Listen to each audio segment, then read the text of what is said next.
So I guess to start, Luis, how did you get your SAG card? Uh, okay, good question. How I got my SAG card? Well, I was a social worker working at Henry Street Settlement, working with teenagers, and this leads into how I got my SAG card. And I was looking for a few teenagers that didn't show up to my program. So I went out to the street looking for them. I ran into a friend of mine, Miguel Piñero, one of the original New York poets, and he also wrote Short Eyes.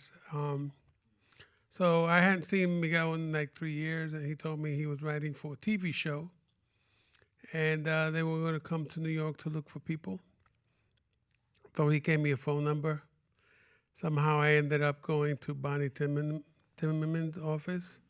The legendary casting Yes, director. I had no clue what I was doing. And then I got a call next week to meet the producers and the director. I still had no clue what was going on. And then third week, I get a phone call from a guy named Richard. And he said, I represent your friend Miguel, and I'd like to represent you. And I go, for what? He goes, well, you just booked a co-starring role in the season premiere of Miami Vice. That was like my first job. I swear, people, I had no clue. That's how I got my SAG card. And but more than anything, than getting a SAG card, I wanted to get me a used car, so I can drive to Orchard Beach on the weekends and not have to take the train and the bus. And my best friend totaled it the next day. But here we are. What kind of car did you buy? It was a Malibu station wagon, brown. R.I.P. Was acting something that growing up you had been interested in? Was this like an itch you wanted to scratch? Never was really thinking about pursuing it. The first thing that I ever did was a high school play. I did Bye Bye Birdie. And the way I did Bye Bye Birdie was that my gym teacher was directing the play. So I walked by the auditorium, I saw him in it, and I go, what are you doing? So I'm directing the school play this year. So I was like, oh, dude, you can't even run a gym class? You're going to direct the play? So he threw a script at me, and it's like, well, let's see what you can do. And so I couldn't back down. And I ended up doing the role of Mr. McAfee, which was done by the great Paul Lynde. And I got to tell you, man, the most nervous moment that I always had, 'cause I think we did 4 shows, was just getting that first line out. That first line. And once I got that first line out, it was like pretty much a breeze. But that was like my thing. And then right after high school, I joined a street theater company on the Lower East Side, Teatro Ambulante. And we just used to do street theaters, and it was just doing favors for people who would write stuff and end up doing all these 8, 9, 10 characters in the play. And so, I tested that. Did a couple of indie films that friends have done. I did a movie called Variety. And I forgot the other movie's name, but my buddy Phil directed that one. But again, it was a hobby. It wasn't something that I was really pursuing. What I was really pursuing was my community activism. At 19 years old, I was on the community planning board on the Lower East Side. Went to places like Outward Bound when I was 19, like a survival school, you know. Did what else did I do? Oh, I went to Chicago when I was 19, and I took a course that was 3 years of college in 2 months. Why I did that to myself, I have no clue. But I was given a scholarship, and I was always up to take on challenges. But again, my thing was always being a community activist. And you grew up. You were born in Puerto Rico. You grew up in New York. Yeah, I grew up in Puerto Rico. My mom was a teen parent, and she came to New York, and we went from living in the South Bronx to Chelsea, and then we settled down in the West Village, and lived in the West Village from like 1960 to 1970. So that was like, to me, the best time. That was like the center of the universe, really. And my mom worked in the garment district, and my stepfather was a TV repairman. So we were the first on the block to have a color TV. Yeah, cause you know, if somebody didn't come pick up that TV, Pops will bring it home after 30 days. Did growing up? I mean, that was an interesting time to be in New York City. There was a lot of stuff that was going on. Did that like feed you as an artist? That you were around this kind of tumult and excitement around the city? It's interesting because when growing up in the village, man, for me, like I said, it was like one of the best experiences of my life because I used to walk around and I knew where the peanut barrel was in all the bars, and a lot of those bars were also speakeasies, and so I could swear I seen people like Dylan walking through Washington Square Park and Janis Joplin hanging out with some cats over there, and I was a shoe shine boy too. That was how I'm a delivery boy, shoe shine boy in the summertime. And one time coming out of the bank, some guy sits down, I look up, and it's Jimi Hendrix, and I'm doing his boots, and I got $5. You know, but I was also influenced by my mom a lot. My mom used to take me every Saturday to the Jefferson Theater on 14th Street between 3rd and 2nd Avenue. And every Saturday, they had like the biggest showcase of Latin artists that would come there. I mean, that's where I first saw Marco Antonio Muniz on the stage with a mariachi band on a white horse. And he made that horse stand up on stage, you know, or seeing like a Gran Combo, or seeing like Lucecita, you know, just seeing all these incredible artists when I was a kid. So my mom had a big influence as far as like the whole music scene. My mom was a clubber. So when I was a little guy, 2, 3 years old, she would put me underneath her coat with her girlfriends, drag me into the club, give me a bottle and toys or whatever underneath the table, and they go salsa dancing and stuff like that, you know. But also back in the day, they used to have this great thing every Sunday on Channel 9, $1 Million Movie, and I would sit down with my stepdad to watch those movies. And one of the most memorable movies for me was watching the On the Waterfront with Marlon Brando, and it really struck me as a kid because it's like all those scenes. It's like we used to hang out on the piers and stuff like that. But unbeknownst to me, like how great Marlon Brando was, I found that out years later. Well, to fast forward just a little bit, so you get this job on Miami Vice. I want to go to one of your early film roles, Crocodile Dundee 2. Who did you play in that, and what was that experience like? Oh man, I play a bad guy. You know, some guy they took off the farm and decided to chase this Australian guy all the way to Australia. I don't even remember the name of my character. It was that far back, but I want to say Raul. Is that okay? right? Thank you. I'll take that. I'll take that. Raul, yeah, Raul. And it was Raul, and it was funny because, you know, we went all the way to Australia, you know, and there was 4 Latinos on the plane, and these guys, they had a party, and they were telling us, you guys got to pipe it down. They said, you don't understand, this is the Latin influence that we're giving you, and we're taking it to Australia. So we got off the plane pretty drunk. And then we went to Sydney for a week, I got to meet Paul Hogan and all those folks. And I wanted to go to a petting zoo because I wanted to see a kangaroo and a koala bear. Went to the petting zoo, talking to the handler. She got a little kangaroo. That's cute. And she goes, and there's one right behind you. And I turn around, I come face to face, and I turn back around and I said, can you please walk me out of here?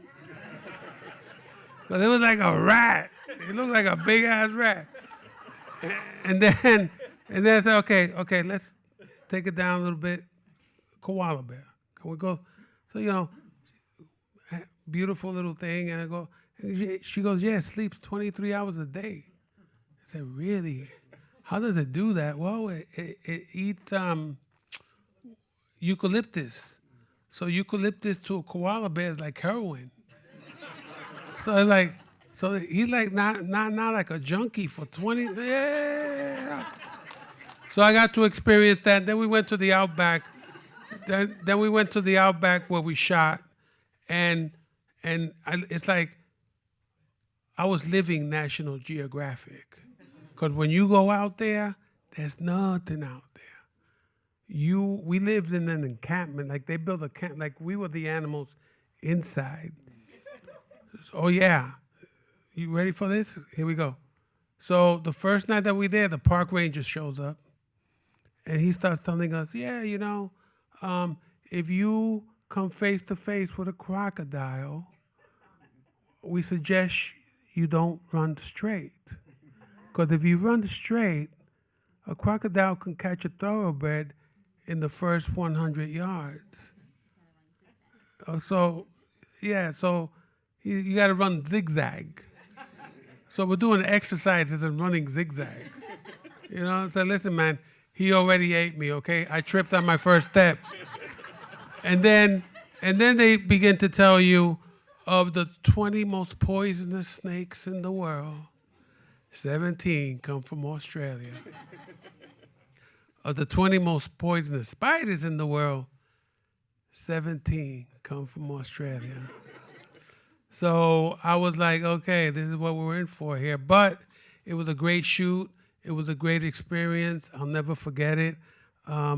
When I came face to face with my Aborigine brothers and sisters, they looked at me and they called me a brother.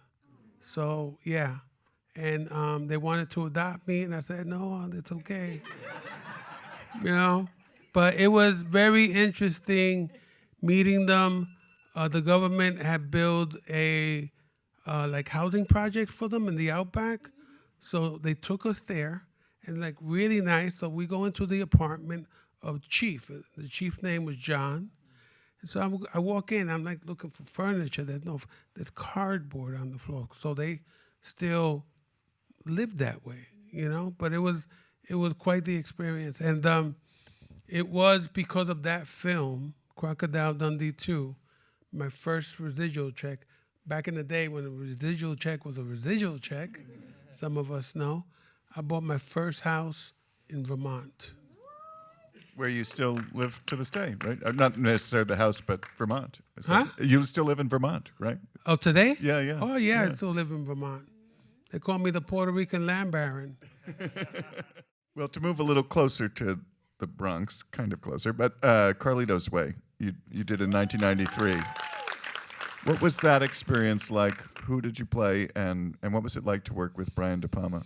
So I played Pachanga, and it was very interesting because the night before I had my audition, a couple of my cousins came over to my apartment, and they found this old beat-up zipper leather jacket in Tompkins Square Park, and they brought it to me. And I looked at it and said, that's the jacket I'm going to wear for my audition, because the jacket looks so gangster, It worked. So I went into this audition, and there's Brian De Palma, there's Marty Bregman, and the casting director, Bonnie Timmerman. And so I go in and I start doing my lines, and Brian De Palma starts laughing. And I'm like, oh, damn. Took a deep breath. I just plowed through. But I left them laughing. Didn't know I was supposed to do that. So as I'm leaving, Bonnie gives me a look like, and I go, so this is back in the day when you go home and you had the answering machines with a little light. A little light going on and off. And it's Bonnie. Bonnie said, you got the part. I knew before my agent. And it was a dream come true for me because, my God, who wouldn't want to work with Al Pacino? You know? He was my hero from Serpico and Dog Day Afternoon. And so the first time I met Al, my hands were very cold and sweaty because that's like an artist that you look up to, right? And so we start doing a table read. And every time I said a line, Al would like get up and look over the table to Brian. And that was like making me feel like super uncomfortable, very insecure. They're gonna recast this part. I don't know. So I remember going home that night, like, I was like a little bum. I mean, we got through the whole reading, right? And I called up Paul Calderon, an incredible actor, someone I look up to. And I said, yo, Paul, this happened. And Paul gave me the best advice. And the best advice that he gave me was, Papa, you have lived this life. You know this life. You've hung out with many pachanga wannabes. Just do your thing. And that's what I did. So filming was an incredible experience. It was a great role. I got to work with, like I said, Al and John Leguizamo and Sean and Penelope and Brian. So Brian De Palma, Mr. Director, man. Hey Brian, how was that? That's how that's it. That was the conversation. Brian, happy Monday. So one day we're rehearsing in Grand Central Station where me and Penelope come down the escalator. And so it's like 3 o'clock in the morning. So, he says, cut to the rehearsal. He comes to me and Penelope. The whole is full of background people and crew. So Brian goes, okay, this light. And then he goes, okay, everybody, it's time to act. And my co-star got a little upset with that line. So she walks away. And Brian starts walking away. And Brian, I'm sorry. Brian, come here, Brian. I got to tell you this, bro. And he comes very concerned. He said, yeah, what's going on? I said, Brian, I don't act. I just do it. So then Brian goes, okay, everybody act. Louis gonna do it. That was the most conversation I got out of Brian De Palma in that movie. What's Pacino's approach to doing scenes? Does he rehearse a lot? How does he kind of work? I can't really tell you. I just know that he showed up, and he had a lot of things going on in his life. He had just won the Academy Award for Scent of a Woman, and then shooting our movie and stuff like that. So, he was pretty focused. Like I said, he was, when he turned that switch on, he was amazing to watch and to listen to. You guys know the movie, right? Okay, good students. So when he's in the office with Viggo Mortensen, and he pulls out that wire, and so I'm outside, and I'm listening to this going on, and I just felt so bad for the Laline character, and I'm standing, and I'm taking all this in emotionally, and Al just laying into him, and 2 seconds before, I go, oh shit, you got a cue, because sometimes as actors, we're really affected by what our colleagues are doing, their performances. It happened to me with Denzel when I did The Bone Collector, and he's doing this whole scene about how messed up it is that he's laid up in bed and he can't get up and live a normal life, and like it's mesmerizing. It's beautiful. It's art, how it's just being projected. So, I did that with Al, and I came in, got my cue, but man, I felt it, So I love working with Al. I want to move on to another major collaborator of yours, and that's Paul Thomas Anderson. And I think you first worked together on Boogie Nights. Is Yes. that correct? Yes. How did you enter Paul's orbit, and what was the experience of doing that first film like? So Paul sent. So I get a package from a guy named Paul. So I manila envelope. It comes. I put it in my office. 6 months later, I'm cleaning my office. I get to the bottom of the pile. We all know about piles. And I see this, and I open it. I was, oh my God, it's the script this guy sent me. I start reading it. I couldn't put it down. I call him up immediately after reading it. And my first thing I told him was, dude, are they going to let you make this movie? This movie is so out there, so well written. The description, I could feel the texture.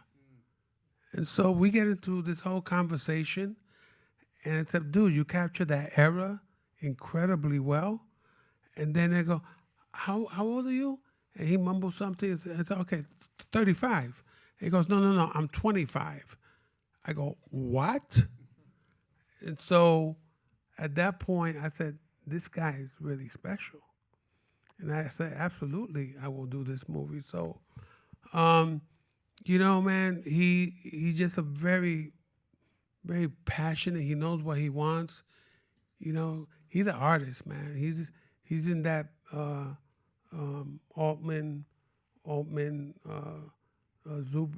Stanley Kubrick world and stuff, And when we did that whole scene, the opening of the movie with the Steadicam coming off the crane, following the car to the front of the club, going in and all that stuff, I go, this guy's out of his mind, but he's genius, And we had rehearsed that the whole night before. We didn't even shoot. And then we rehearsed half the next night, and we did not get the first one off till like 3 o'clock in the morning. And I think we did 7 takes of it. And, like I said, Paul, I said, this guy is he's on a whole different level. Because not only did he write the piece, he also directed it. And he started writing this as a teenager, So, again, we went on to do Magnolia, which was wonderful. And then we also went on to do Punch Drunk Love. That's where I first met Adam Sandler. And the beautiful thing to me about Paul, his writing and his directing, you take a guy like Adam Sandler, who was like this huge comedic actor, and you put him in that role. And I watched the movie, I gotta tell you, after 5 minutes, I forget that it's Adam Sandler. I'm getting into this whole character of Barry. So when you get a guy that can write, and then a guy that could put on, his acting cleats and make you forget that's magical. I think we can probably talk about this since he's passed on, but it's no secret that Burt Reynolds did not have a good experience on Boogie Nights. Was that about Burt? Burt was very nice and kind to me. He you know what it was, man, that Burt was always used to being that icon, and here he is showing up in this film with all these young actors, all these up and comers, you know, and I felt like he had something he wanted to protect, but that wasn't the time and the place for it. Um, you know, he put in the work. Wasn't easy at times, but he put in the work, you know, and I think that he misunderstood. Um, but like I said, sometimes when you're an icon, like he was, you know, and your light is kind of dimmed a bit. You want to have control, but you can't. And so I know that for a fact that, you know, Paul and Bert did have their battles, but I feel that at the end, it wasn't about winning.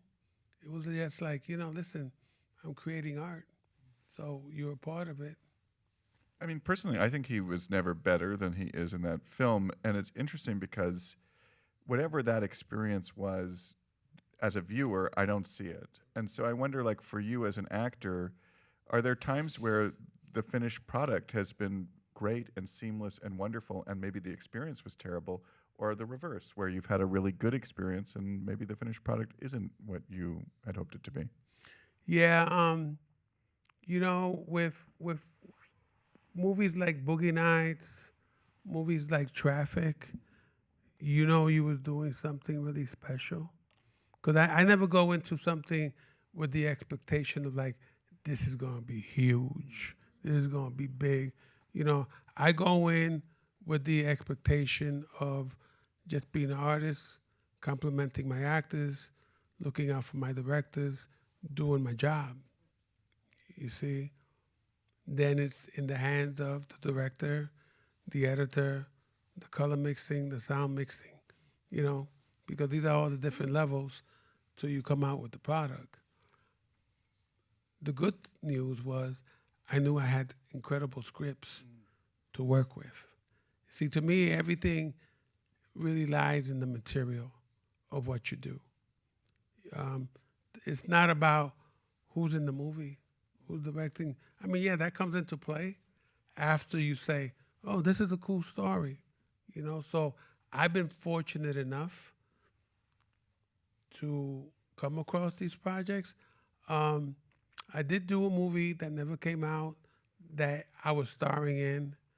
I know why it didn't come out. It wasn't because of me, because I was phenomenal. No.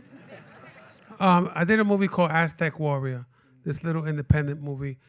And when I first read it, I said, this is a great script. This is a really funny, you know, it was like supposed to be a Mexican wrestling movie, and I had a little person as my sidekick, and they didn't get who they wanted, so they actually ended up getting a real little person, Mexican professional wrestler who only spoke in Spanish and had never acted in his life.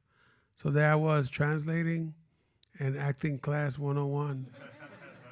And so, you know, that stuff like that really becomes difficult. Nothing against my my co-star, you know, but it's what happens when I feel when producers don't really know how to put the chemistry together well enough. And so that's the only movie I ever did that, like, I watched it. He came to my hotel room, and I think I watched 15 minutes of it, and I turned it off because that wasn't, to me, the movie that was on the page that I read.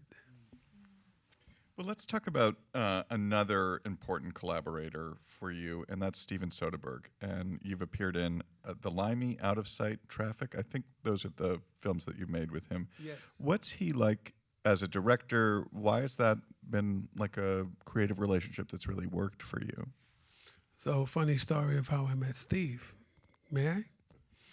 So, I had gone to an audition, and I went into this room, and I had two auditions in the same building.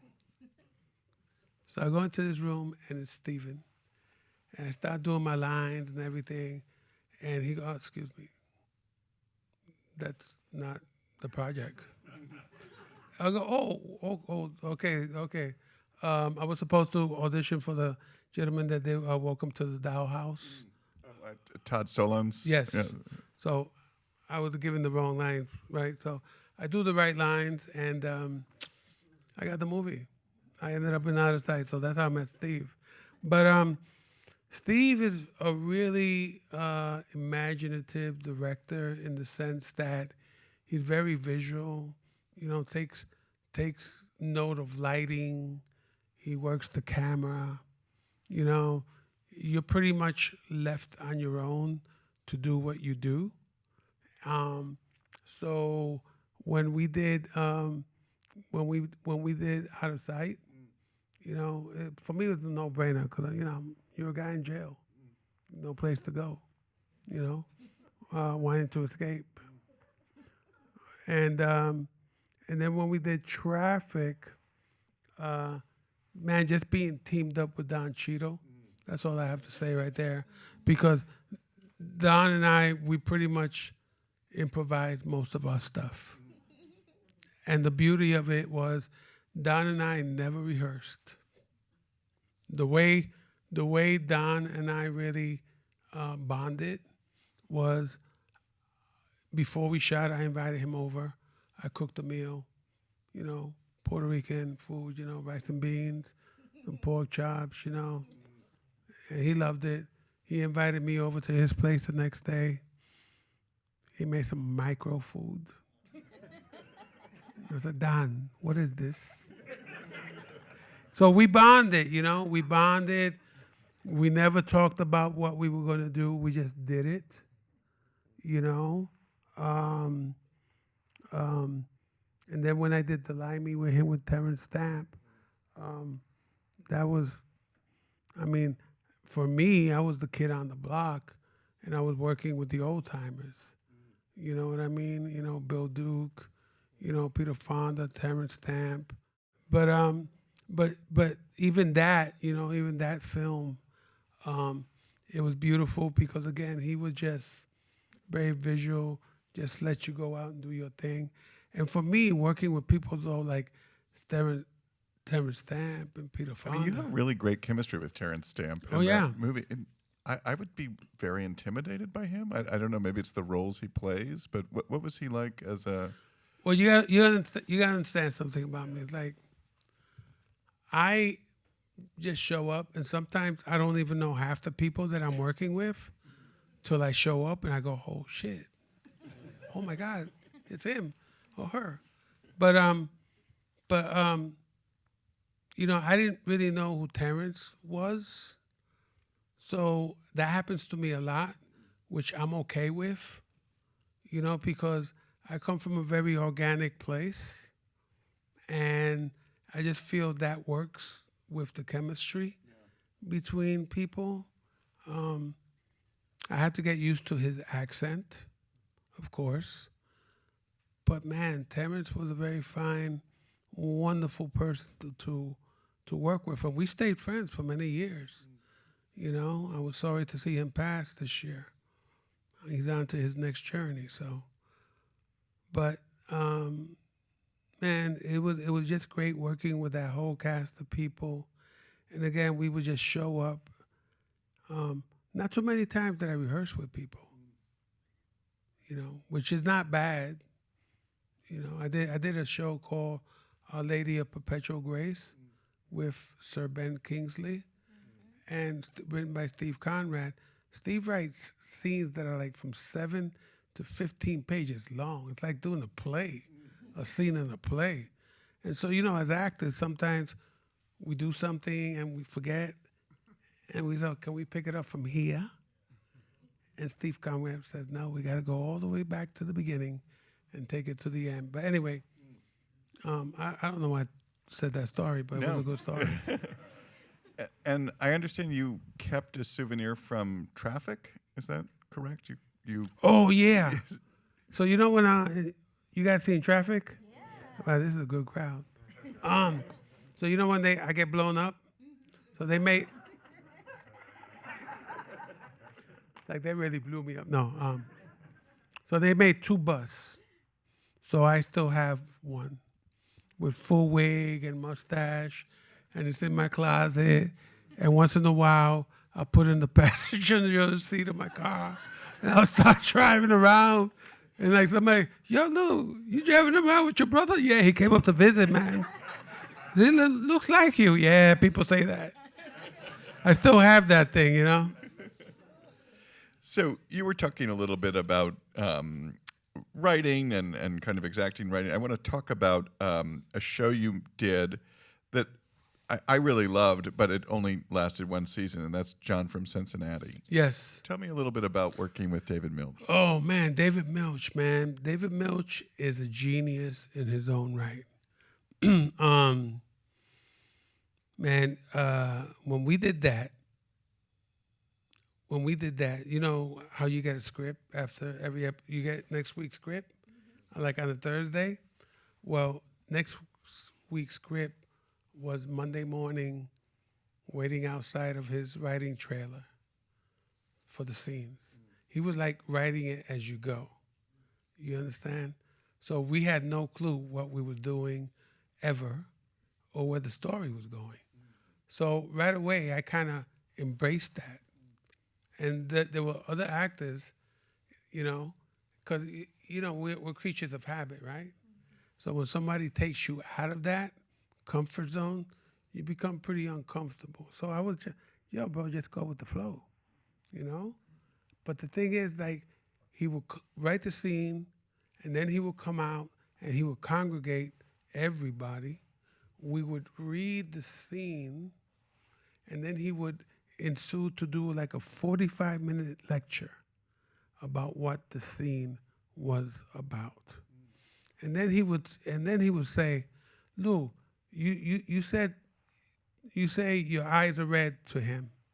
That's not really what you're saying. What you're saying is,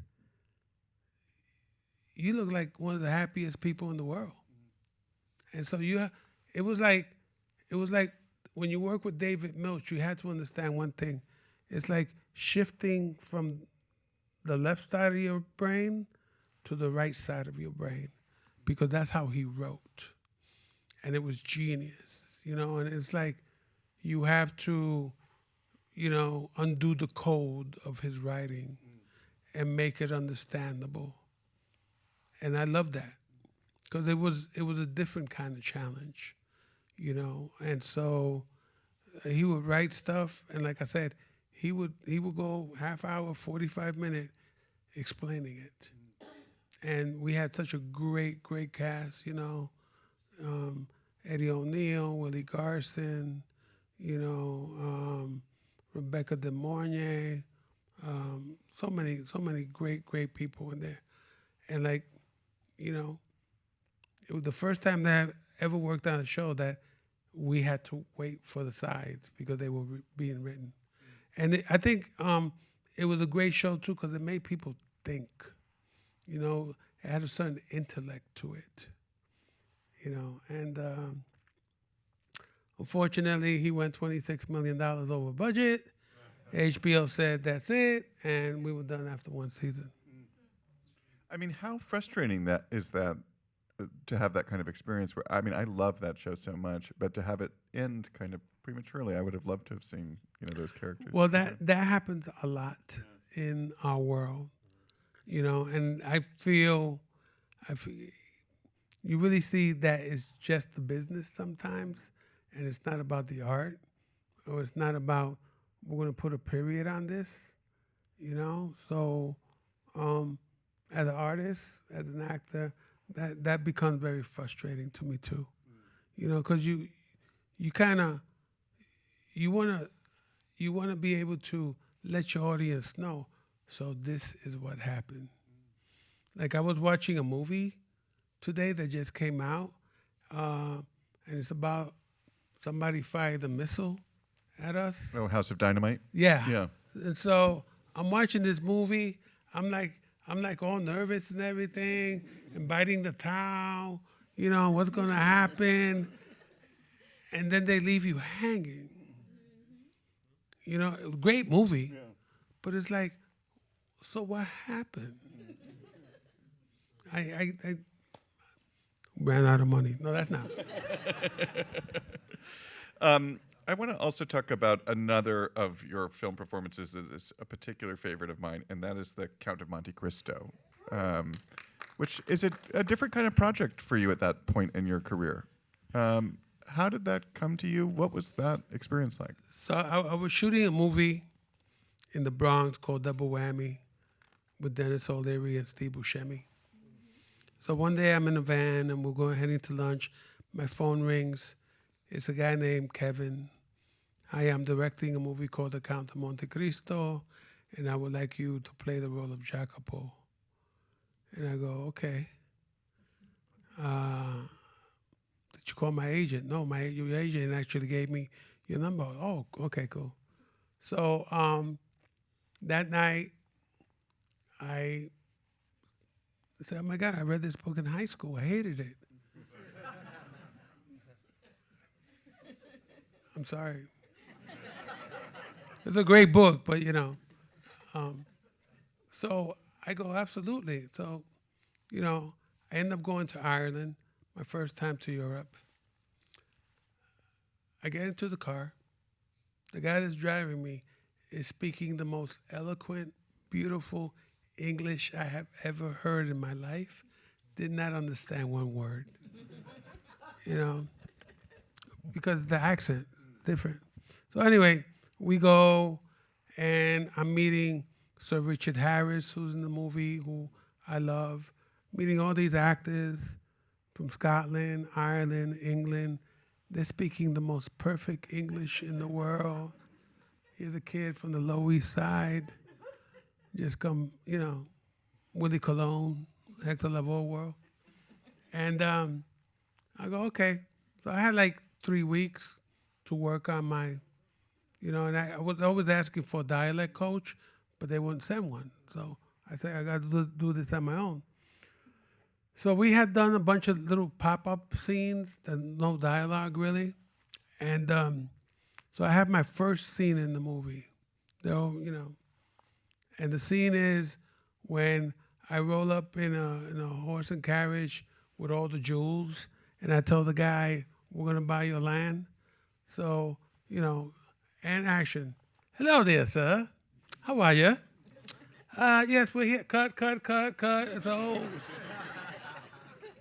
So Kevin Reynolds goes, come here. So we go on a walk. We go down this dirt road, and I go, God, what's gonna happen? And he goes, Lou, you're the only actor in this movie that doesn't have to talk like that. You know why? Because you're a pirate, and you came from somewhere else, not from here. So do me a favor, lose that and be you. I go, I can do that. And that was my thing on that movie. And man, it being a period piece, and you go from a pirate to wearing these beautiful, incredible, I felt like royalty. I felt good. When you're on a set like that, I mean, does it feel like almost like being a little kid, like having a fantasy? Oh yeah, Yeah. because it was like my first period piece. So it's not just the costume; it's the artwork, it's the architect of what's going on. It's getting on that little dingy boat. It's just seeing all these beautiful, incredible things. It's like living in a museum almost. Because it's that whole different era. And man, that was by far one of my best. I've had many, but that was an awesome experience. And working with Jim Caviezel was really cool.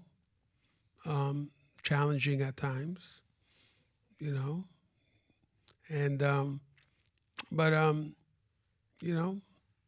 we did it. We did a great movie, and everybody loved it, and people still point it out to me, to today. I get people that walk up to say, "I am your man forever," and I go, "You're not my type."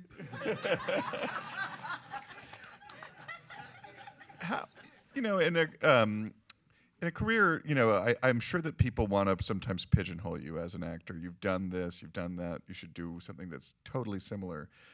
When you did something like that, did it open up new avenues? Did people think of you differently because you were doing period things? You were doing something that you hadn't done before? I don't really know. I'm not sure. I just think that, you know, I, I don't think in my career I have ever done the same role twice. You know, like different roles, and because I don't really think about what I'm doing, so it's pretty fresh to me. So like when I show up, I'm not really using my career as a reference, but I'm more like using my life as a reference. You see, I draw a lot from my life. I draw a lot from observation. You know, when I first got into the business, I would stand in front of like there would be like 4 payphones, and I would just stand there to watch people's conversations, and I could tell he's getting laid. She got the job. She's worried about something, and oh, this guy's out of it. And so I studied human behavior. You see, that's how I did it. I used to study how people walked across the street. You know, what their steps were saying to me, what their movement was saying to me. You see, um, I studied for 2 years after I got in with a gentleman named William Alderson, Bill Alderson, and it was a love-hate relationship that I had with this guy. Because I remember one time I was doing the scene with this girl from the Tattoo Rose, and she was supposed to kiss me. She didn't kiss me, you know, because she was married. I was married. I was like, but we're artists. And so, you know, at the end, you get your critique. So he gave her critique. And then the first words that he said to me was, "What are you doing acting?" You know, and so, like, he really, like, shot me down. And so as I walked by him, I stopped by his table and I looked at him and I said, "You know what? Fuck you."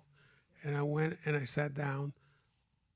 But the biggest thing that came out of that for me was that I did not quit. Because I saw him criticize people and you would never see them again. And so my lesson from that was like, if you're gonna have a coach, that's the coach that you want because he's challenging you, you see? And I appreciated that. And so I came back, and believe it or not, for 2 years, I was the only student in that class that was getting jobs. And for that matter, I was the only Latino in that class. You know what I mean? Um, and the reason I say that is because back then there weren't too many of us getting like real roles, you know? And I was getting all these little, you know, but again, that lesson just taught me about, you know what? You critique me, you put me down, but I get it, I understand it. I said what I said to him, but I kept coming. And I kept coming because, you know, it's like you don't want people to baby you. You don't want people to have sympathy for you. You want to do the work. You know, I let my work do its talking for me. That's it. Some of your favorite work for me has been your comedic roles, and it's impossible to not talk about your comedic roles without talking about Adam Sandler. And that, how many films have you now made with him? Oh boy, I think maybe 4 or 5. 4 or 5, yeah. Anger Management, Do Over. There's a number of them. So what has it been like to work with him? What's it like to be part of that ensemble? Well, you know, Adam always gives me the craziest things to do in his movie. When the Do Over, it was like a threesome. And it's like, oh my God. You really want me to do this? Okay, let's go. You know, you're not so invited to my bar mitzvah. It's like, okay, great, you know. I was like, but we have a good relationship. I understand his comedy, he understands mine. See, I don't do things to try to be funny. I don't do things to be slapsticky. I allow the dialogue. I allow for the situation, you know, how I react. You know, that to me is with a comedy. So he appreciates that. And I appreciate that about him because, you know, so Adam too, you know, it comes out in the writing, it comes out in just being honestly, you know, uh, just doing your performance and it comes out funny because, again, of the situation, because of the circumstances. Is there a lot of like improvisation on his sets? I do. I do. I love to improvise, but you know, usually what I'll do is I will always give what the director wants, what's on the script, and then I will always ask for like the last take because you know sometimes I have ideas too, and it makes me feel like more important to the project, having the freedom to be able to improvise. Sometimes I improvise just on the fly, you know. Not to try to throw anybody off, but you know, I did a movie this week with Peter Falk, and I improvised the line, and at the end, don't do that again. And so, but I respected it because you know I'm young and he's like mega old school, and so you know people are set in their ways, but I don't mind improvising. I don't mind being improvised with because I think a lot of fun stuff could come out of stuff like that. That's it. I mean, you were talking about Peter Falk. Do you have to sort of figure out what your co-star styles are going to be? I mean, do you have conversations before you start things, or do you prefer to just kind of go in and see where stuff goes? Well, it starts with, "Hey, I'm Louis," and just seeing what their response is, and I observe. You know, like I said, sometimes the hardest take is the first take. You know, so it's like a very quick feel right there. You know, a quick diagnosis, as we say. Um, but I just show up and I'm ready. You know, I refer back to when I did my work on Perpetual Grace with uh, Sir Ben. Um, I had to call him Sir Ben, really. But I remember we did a whole bunch of little things that didn't have dialogue. So we were shooting scenes for 2 weeks that didn't really have dialogues. So then we finally do a scene and it's like 7 pages of dialogue. And so, you know, I prepared as well as I could. The very first take, I didn't say anything that I memorized. I was like all over the place, you know. I was just trying to work out my nerves, you know. And the second take, I did a little bit better. And Ben looks at me. He goes, and when he did that, I said, "Oh, damn, okay." Um, and then the third and fourth take, I like nailed them both.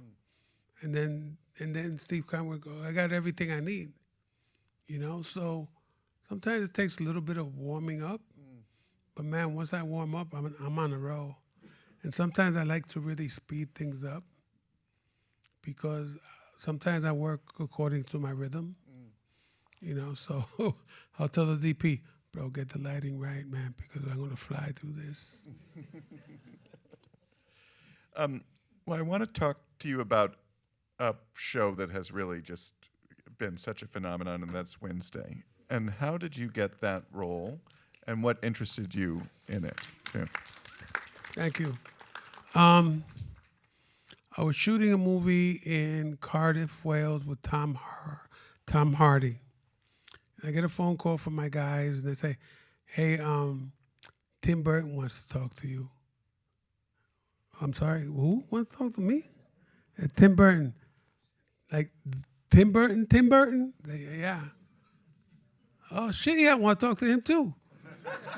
And so a couple of days later, we do a Zoom meeting, and there's Tim Burton, and there's Alan Miles, the two showrunners from the show.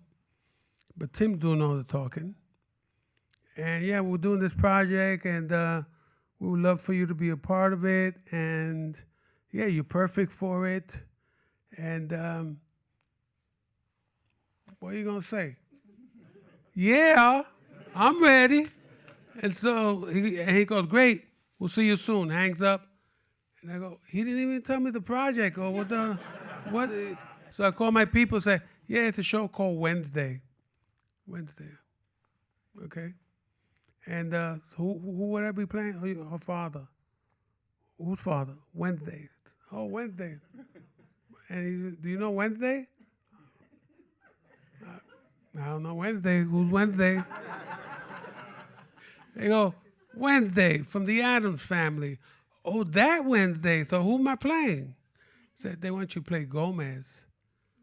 And I had to ask again. Said, who? Said Gomez. And I was blown away. I was blown away because, you know, we were just coming out of COVID.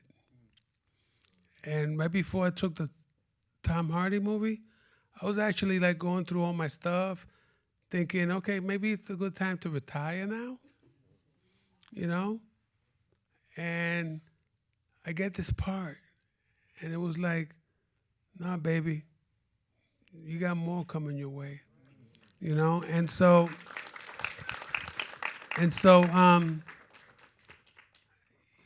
a bunch of, you know, I start telling some of my friends, and a lot of my friends, oh man, that's a lot of pressure. Oh man, you stressed? And I said, bro, if I was stressed, if I was under pressure, I wouldn't be doing this. I don't think that way. Well, you're stepping into big shoes. I said, no, I'm not stepping into big shoes. I'm paying homage. You know, that's my attitude. I'm paying homage because I grew up watching the Addams Family when it was black and white. I was an outcast before anybody knew what an outcast was. You know, I love when I saw Raul Julia play it. You know, and I was like, wow, me. You know, never in a million years would I have ever thought something. But you know, that's been the story of my career, really. You know, I go from this to that and really cool stuff. And, you know, when that came and I showed up and then finding that Catherine Zeta-Jones was my Morticia. And the last time I saw her was when we did Traffic. And that was 24 years ago. She was pregnant with her son. And that was really cool. And then you meet Jenna Ortega, which I didn't know who she was at all, you know. But then just seeing this young girl, this young woman, and how well she performed that part, and I was just like blown away, you know. And so my approach to Gomez, because a lot of people say, so how do you prepare for a role like that? And it's quite easy for me because you understand that Gomez is this passionate, loving man. I love being passionate and I love being loving. And, you know, you have a love for a wife, for a daughter, for a son. And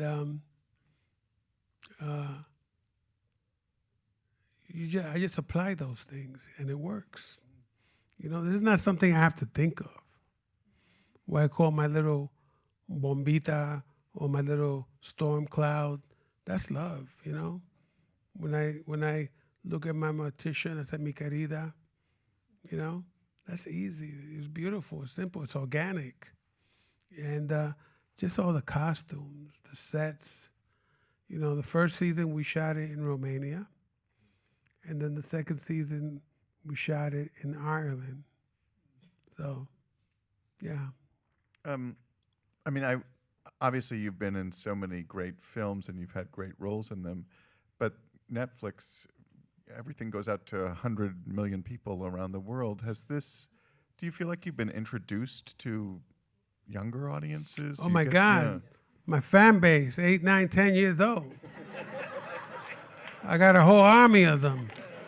You want to mess with me? I make one call. 100 of them show up. Yeah. No. Oh yeah. No. This. Because again, I don't go into something saying, "Oh, this is gonna be huge," because I didn't know what that show was gonna do. You know. But man, you know, when they sent me some of the episodes before, and I was like, "Wow, this is different. This is beautiful. This is special." And like I said, my fan base goes from great grandparents all the way down to little kids. You know, because again, the Addams family is a generational piece. Many of us watched it when we were kids. Many of us saw the movie, the cartoons, and now here we are. You know, so yeah. I wonder, just as we're finishing up, you know, if you could go back and tell yourself, you know, when you were going out for that Miami Vice role, like what to expect from a career in the arts and a career in acting, what advice would you give yourself back then?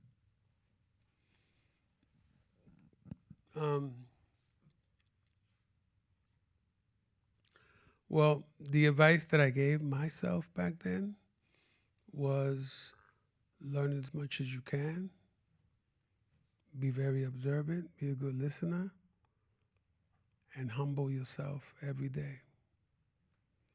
Because I have worked with like a lot of people in my career, and I've seen people that crash and burn because of ego. But you know, just be a good human being. Don't forget where you come from. I always go back to my neighborhood, you know, and hang out with some of my folks that I grew up with. You know, I still visit programs. You see, sometimes I don't really believe this life that I have. I really don't. You know,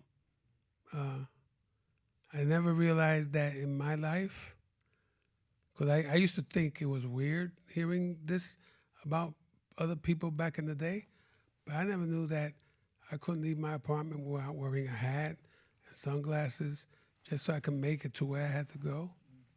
You know, it's an honor for me. You know, I love my people, but sometimes it's like, sometimes I just really want to be me. And I told my friends, sometimes I want to go into a club or a bar and just be another face in the crowd.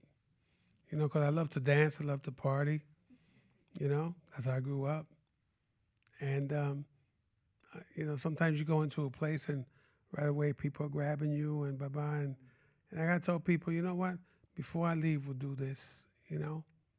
But I think it's also a recognition of how I have affected people, my career.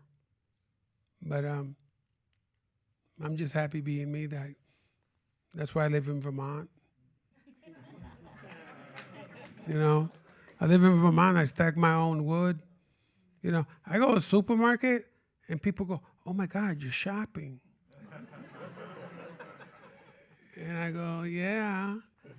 And I eat and I sleep and I laugh and I cry. You know, but like the other day, my son and I were walking around the Lower East Side. My son, "Papa, you're not going to wear a hat? Not today. You're not going to wear your shades? Not today. I just want to be me and walk around the neighborhood," you know. It ended up as a shit show, though. You know, it takes like half an hour to get past one block, you know? And I got like, hey, yo, we're going to be hanging out 169 bar. No. Well, thank you so much for this. We really appreciate it, and Thank congratulations on you. your wonderful career. Thank you.